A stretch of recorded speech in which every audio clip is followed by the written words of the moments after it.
तमिलनाडु की राजनीति से जुड़ी एक बड़ी खबर, जिसने सत्तारूढ़ डीएमके को दी है बड़ी राहत। तमिलनाडु के एक सांसद को सरकार का लगातार विरोध करते रहना भारी पड़ गया है।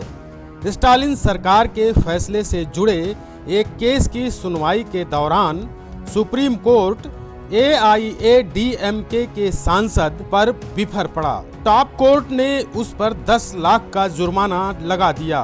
तमिलनाडु की सियासत में एआईएडीएमके बीजेपी का साथ देती है। अहम बात यह है कि अदालत ने स्टालिन सरकार के फैसले को जायज ठहरा दिया। तमिलनाडु में अगले साल चुनाव होने हैं। ये फैसला काफी अहम रहने वाला है। दरअसल सुप्रीम कोर्ट ने 6 अगस्त 2025 को मद्रास हाई कोर्ट के उस अंतरिम आदेश को रद्द कर दिया है, जिसमें तमिलनाडु सरकार को कल्याणकारी योजनाओं के प्रचार के लिए मुख्यमंत्री एमके स्टालिन के नाम और तस्वीर का इस्तेमाल करने से रोक दिया गया था।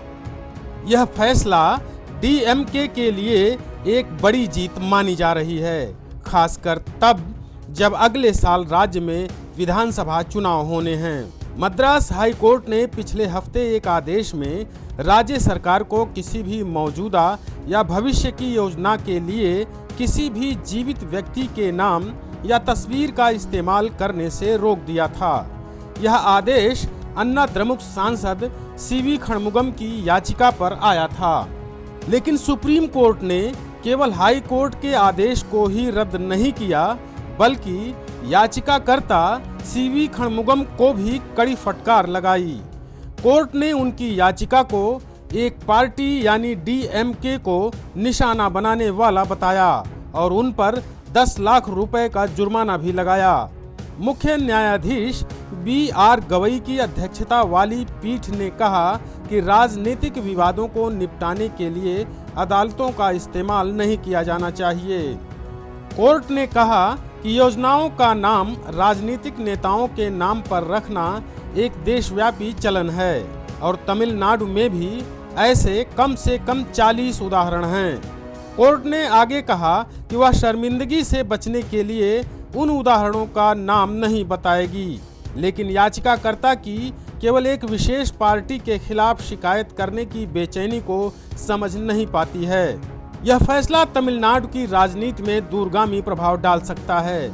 अगले साल होने वाले विधानसभा चुनाव में डीएमके को अपने कल्याणकारी उपायों को जनता तक पहुंचाने में मदद मिलेगी। इससे पहले अगर डीएमके को अपने प्रमुख को इन योजनाओं से जोड़ने की अनुमति नहीं मिलती, तो यह उनकी दोबारा सत्ता में आने की कोशिशों में एक बड़ी बाधा बन सकती थी, जैसा कि एआईएडीएमके और भाजपा के सत्ता में रहने के दौरान होता था।